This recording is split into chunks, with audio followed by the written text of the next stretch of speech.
오늘 말씀 예레미야서 50장 1절에서 10절까지입니다. 예레미야서 50장 1절에서 10절까지 한 목소리로 읽도록 하겠습니다. 여호와께서 선지자 예레미야에게 바벨론과 갈대아 사람의 땅에 대하여 하신 말씀이라. 너희는 나라들 가운데에 전파하라, 공포하라, 깃발을 세우라, 숨김없이 공포하여 이르라. 바벨론이 함락되고 벨이 수치를 당하며 무로닥이 부스러지며 그 신상들은 수치를 당하며 우상들은 부스러진다 하라. 이는 한 나라가 북쪽에서 나와서 그를 쳐서 그 땅으로 황폐하게 하여 그 가운데 사는 자가 없게 할 것이니라. 사람이나 짐승이 다 도망할 것임이니라. 여호와의 말씀이니라. 그날 그때에 이스라엘 자손이 돌아오며 유다 자손도 함께 돌아오되 그들이 울면서 그 길을 가며 그의 하나님 여호와께 구할 것이며 그들이 그 얼굴을 시온으로 향하여 그 길을 물으며 말하기를 너희는 오라 잊을 수 없는 영원한 언약으로 여호와와 연합하라 하리라. 내 백성은 잃어버린 양떼로다. 그 목자들이 그들을 곁길로 가게 하여 산으로 돌이키게 하였으므로 그들이 산에서 언덕으로 돌아다니며 쉴 곳을 잊었도다. 그들을 만나는 자들은 그들을 삼키며 그의 대적은 말하기를 그들이 여호와 곧 의로운 처소시며 그의 조상들의 소망이신 여호와께 범죄하였음인즉 우리는 무죄하다 하였느니라. 너희는 바벨론 가운데에서 도망하라. 갈대아 사람의 땅에서 나오라. 양떼에 앞서가는 수도수사같이 하라. 보라, 내가 큰 민족의 무리를 북쪽에서 올라오게 하여 바벨론을 대항하게 하리니 그들이 대열을 버리고 쳐서 정복할 것이라.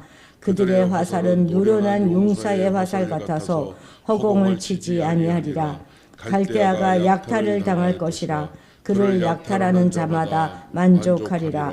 여호와의 말씀이니라. 아멘. 이제 열 나라에 대한 이방 예언 가운데서 이제 마지막 예언이 바벨론인데요. 이 바벨론이 마지막 예언이 되는 것은 지극히 당연하다 하겠습니다. 바벨론에 대한 예언은 다른 나라에 대한 예언들에 비해서 그 양에 의해서 아주 큰 차이를 보이고 있습니다. 그러니까 50장과 51장 이 두 장에 걸쳐서 무려 110절이나 되니 말입니다. 이것은 바벨론에 대한 하나님의 마음도 무척 복잡하시다 하는 것을 우리에게 보여줍니다. 바벨론이 하나님의 도구가 되어서 선민 이스라엘뿐만 아니라 열국의 여러 나라를 멸망시키지만 그렇다고 바벨론 역시 선한 나라는 아닌 것이죠. 그 또한 자기 죄로 망에 마땅한 그런 죄인인 것입니다. 바벨론은 BC 626년에 나보플라살에 의해서 재건되었는데요. 이미 그보다 1000년 훨씬 전에 고대 바빌로니아라는 나라가 있었잖아요. 그 함무라비 법전으로 유명했던 그런 나라가 있었는데 이제 다시 그 민족들이 그곳에 재건을 한 거죠. 역사가들은 이 고대 바빌론과 이 구별하기 위해서 이때 BC 600년대 이때 세워진 이 나라를 신바벨론이다 이렇게 부르기도 합니다. 이 신바벨론은 나보플라살의 그런 통치하에서 아수르의 수도인 니느에를 정복하면서 그 세력을 점점점 확장해 나가기 시작합니다. BC 605년에 갈그미스 전투에서 애굽하고 아수르하고 연합군을 이 바벨론이 이렇게 이제 완전히 격퇴시키고 고대 근동의 패권을 장악하게 됩니다. 이 갈구미스 전투, BC 605년에 있었던 갈구미스 전투는 우리에게도 아주 익숙한 그런 전투죠. 바로 이 전투에서 요시야 왕이 죽게 됩니다. 이 BC 605년의 갈그미스 전투는 세계사에서도 굉장히 유명한 전투이기 때문에 우리가 좀 기억해 두는 것이 좋습니다. 요 연대를 기억해 두면 요시야 왕이 이때 BC 600년에 죽었구나 요 기억하면서 유다의 연대도 좀 기억하기가 쉽겠죠. 그리고 나다가 이제 그 다음에 BC 604년에 느부갓네살이 나보폴라살의 뒤를 이어서 2대 왕으로 등극하면서 바벨론은 본격적으로 정복 전쟁에 들어가게 됩니다. 그런데 이 느부갓네살이 BC 562년에 사망한 이후에 바벨론은 아주 그 세력에 빠르게 내리막길로 치닫게 되어서 BC 539년 페르시아 왕인 고레스에 의해서 정복됩니다. BC 539년이라고 하면 유다가 멸망한 지 한 50년 정도 뒤에 있다가 바로 이제 바벨론이 멸망한 거니까 진짜 바벨론은 그 역사가 짧죠. 바벨론은 아수르에 비교하면 대단히 짧은 기간 동안에 아주 고대 근동의 패권을 잡았지만 또 유다를 멸망시키고 예루살렘 성전을 파괴함으로 해서 다른 어떤 나라보다도 이 유다하고는 아주 깊은 관련이 있는 그런 나라가 됩니다. 자, 우리 2절 같이 읽겠습니다. 너희는 나라들 가운데 전파하라, 공포하라, 깃발을 세우라, 숨김없이 공포하여 이르라. 바벨론이 함락되고 벨이 수치를 당하며 무라닥이 부스러지며 그 신상들이 수치를 당하며 우상들은 부스러진다 하라. 아멘. 아주 명령어가 굉장히 여러 개가 나오죠. 전파하라, 공포하라, 깃발을 세우라, 공포하여 이르라, 부러진다 하라, 이렇게 부스러진다 하라, 이렇게 여러 가지 다 명령어가 여러 개가 나오는데 이들 모두가 다 바벨론이 멸망한다, 이런 것이 그 내용이 되는 것이죠. 여기서 나오는 무라닥과 벨은 서로 다른 우상들의 호칭이 아니라 한 우상을 일컫는 다른 그런 호칭입니다. 무로닥은 또 대부분 마루둑 이렇게 불리기도 하는데요. 창조의 신으로 알려져 있습니다. 그런데 하나님께서는 바벨론 멸망과 함께 그들이 섬겼던 무로닥, 이 마루둑을 대표로 하는 모든 우상들을 철저하게 다 파괴할 것이고, 이를 통해 이들이 얼마나 무가치한 존재인가 하는 것을 분명하게 드러나시겠다 하는 말씀입니다. 이어지는 우상들과 신상들이라는 말은 인간들이 조각한 그런 조각이나 신상을 가리킬 때 사용하는 말이기도 하지만 언어의 표현 그대로 보면은요, 분토, 그러니까 무익한 것을 일컫는 말입니다. 그냥 우리식으로 편안하게 표현한다면 예전에 왜 그 베토벤 바이러스라는 그런 드라마가 유명했었잖아요. 그때 나오는 명대사가 있죠. 똥덩어리는 명대사가 있었는데 그 똥덩어리라는 뜻이 바로 이 우상들과 신상이라는 그 뜻입니다. 그러니까 그들이 창조주이고 전능자로 섬기고 있는 그 신들이 그 똥덩어리, 분토와 같은 더럽고 무익한 존재에 불과하다 하는 것을 이러한 표현을 통해서 말씀하고 계시는 것이죠. 그리고 이 말씀은 바벨론이 함락되었을 때에 마르둑을 비롯한 모든 신상들이 다 부서지고 모두 회파됨으로 그대로 다 성취되었습니다. 그런데 이러한 하나님의 말씀의 성취는 단지 바벨론에만 국한된 게 아니지 않습니까? 그 이전에 애굽도, 그리고 우리가 살펴본 다 이방의 여러 나라들, 그리고 선민들의 역사 속에서도 그대로 다 여실히 입증되었습니다. 뿐만 아니죠. 바벨론 이후에 일어난 그런 페르시아 제국, 헬라 제국, 그리고 로마 제국에 이르기까지 성경은 묵시와 계시를 통해서 그 역사의 방향과 역사 가운데 되어질 일들을 말씀하고 있고 그 역시도 그대로 다 성취되었습니다. 우리는 이 같은 사실을 통해서 진정 하나님만이 창조주이시고 세상 역사를 주관하시는 분이시다 하는 것을 깨달아야 하겠습니다. 그리고 그분의 말씀이 얼마나 진실한 것인가 하는 것도 얼마나 확실한 것인지 이런 것들도 분명히 알 수 있습니다. 실로 그분의 말씀은 역사를 통해서 분명히 실현되고 있습니다. 성경이 이를 우리에게 가르쳐 주는 것은 우리가 세상 가운데 참된 삶, 온전한 삶을 살기 위해서는 어떻게 해야 하는지, 무엇을 해야 할지를 제시해 주기 위함이다 말할 수 있습니다. 그것은 오직 유일무이한 창조주 대신 하나님의 주권과 섭리를 인정하고 그분만을 신뢰하는 삶을 살게 하기 위함입니다. 그러므로 우리는 오직 하나님만을 신뢰하는 삶을 살고 그분의 말씀 가운데서 이 세상 역사를 읽어가고 또 우리 자신들의 구체적인 삶의 현장 가운데서도 우리를 향한 하나님의 뜻을 발견하며 그 그 말씀에 순종하는 그런 삶을 살아가야 하겠습니다. 4절 같이 읽겠습니다. 여호와의 말씀이니라. 그날 그때에 이스라엘 자손이 돌아오며 유다 자손도 함께 돌아오되 그들이 울면서 그 길을 가며 그의 하나님 여호와께 구할 것이며. 아멘.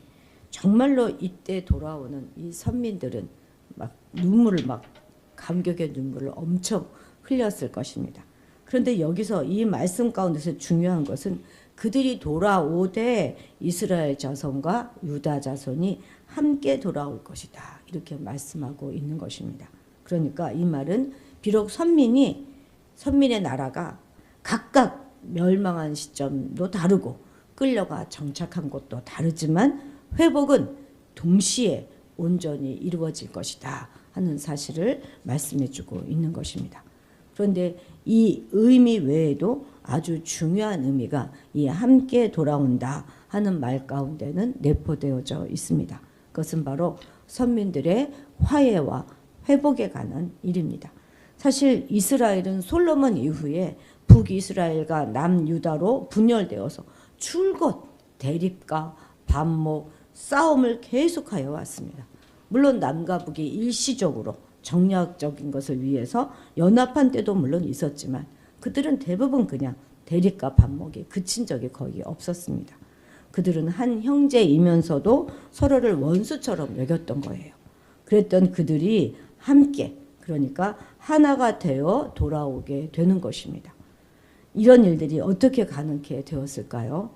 그것은 이방 땅에서 포로 생활을 하면서 자신들의 죄를 뉘우치고 회개함으로 하나님과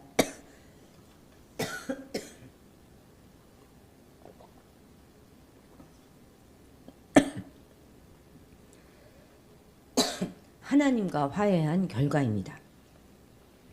사실 이 세상에 있는 모든 불화와 반목과 다툼의 그 근본적인 원인은 바로 하나님과의 불화입니다.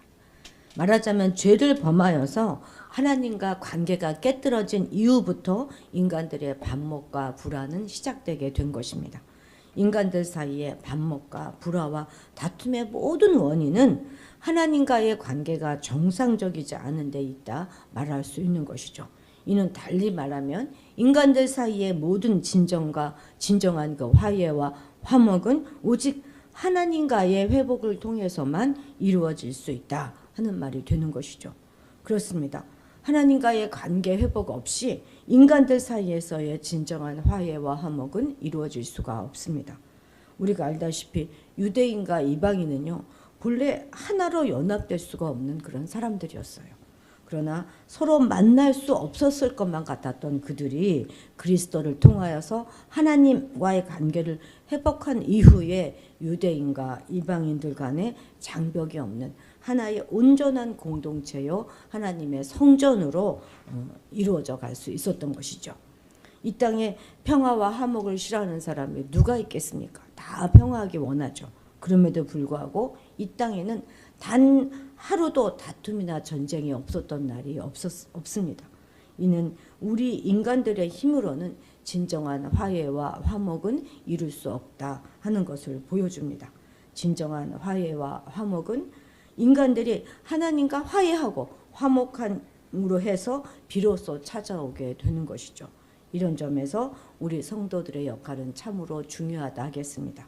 우리들은 사람들로 하여금 하나님과 화해하고 화목할 수 있도록 도와야 하는 것입니다. 이것이 바로 우리에게 주어진 왕같은 제사장 역할입니다. 사람들로 회개하고 하나님과 바른 관계를 맺을 수 있도록 우리는 우리의 사명을 잘 감당해야 하겠습니다. 7절 같이 읽어볼까요? 그곳을 만나는 자들은 그들을 삼키며 그의 대적은 말하기를 그들이 여호와 곧 의로운 처소시며 그의 조상들의 소망이신 여호와께 범죄하였은즉 우리는 무죄하다 하였느니라. 아멘.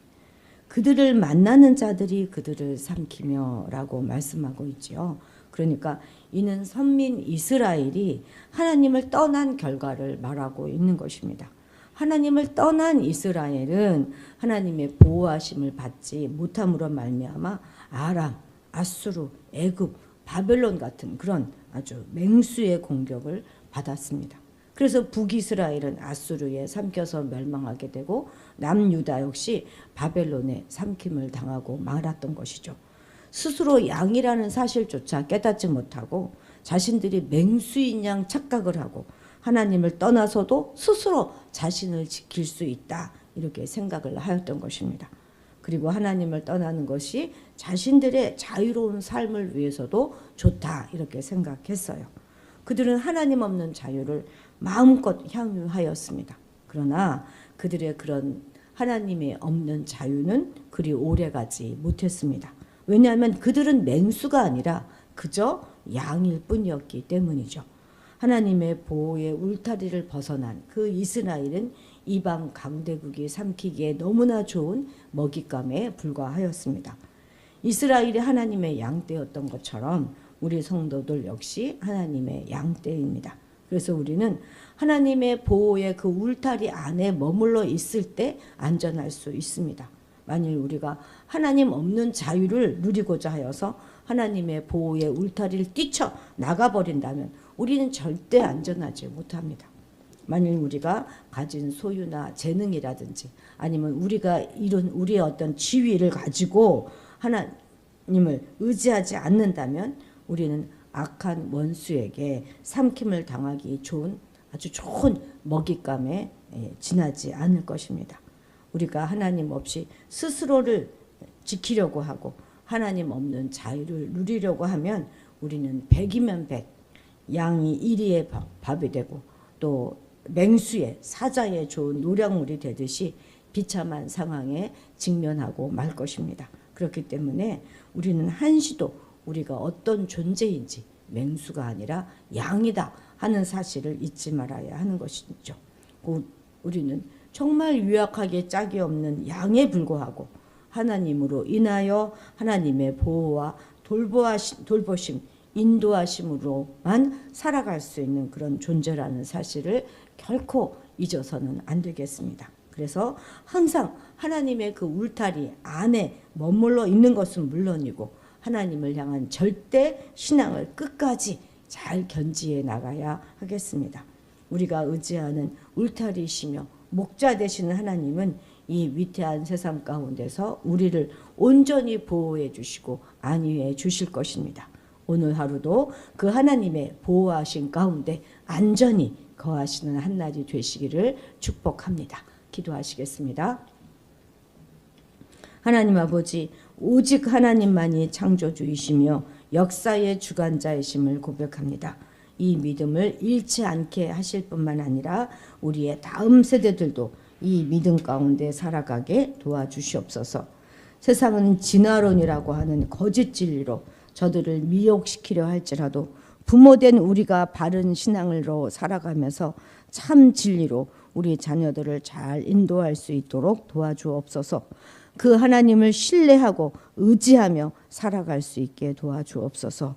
우리에게 허락하신 왕같은 제사장의 직분을 잘 감당하며 세상 사람들로 하여금 하나님과 화목해 하고 화해케 할 수 있도록 잘 돕는 자가 되게 도와주옵소서. 우리는 스스로를 지킬 수 있는 맹수가 아니라 양이라는 사실 또한 잊지 않게 하셔서 늘 하나님의 안전한 울타리 안에서 머물며 하나님의 진리 안에서 자유함을 맛보며 살아가게 도와주옵소서. 감사드리며 예수님의 이름으로 기도드렸습니다. 아멘. 아멘. 예. 오늘은 세계 평화를 위해서 기도하는 날이죠. 먼저 정말 말씀처럼 모든 세계인들이 하나님과 먼저 화목함으로 진정한 평화를 누릴 수 있게 되기를 위하여 기도해 주시기 바랍니다. 드디어 이제 내일 우리가 아침에 일찍 모여서 여름 가족 수련회를 이제 떠납니다. 그것을 위해서 기도해 주시기 바랍니다. 또 오늘 수요 예배가 있는 날이죠. 가정의 복음화와 또 오늘 수요 예배를 위해서도 간절히 기도해 주시기 바랍니다. 우리 다 같이 주님의 이름을 크게 부르고 기도의 자리로 나아가도록 하겠습니다. 주여!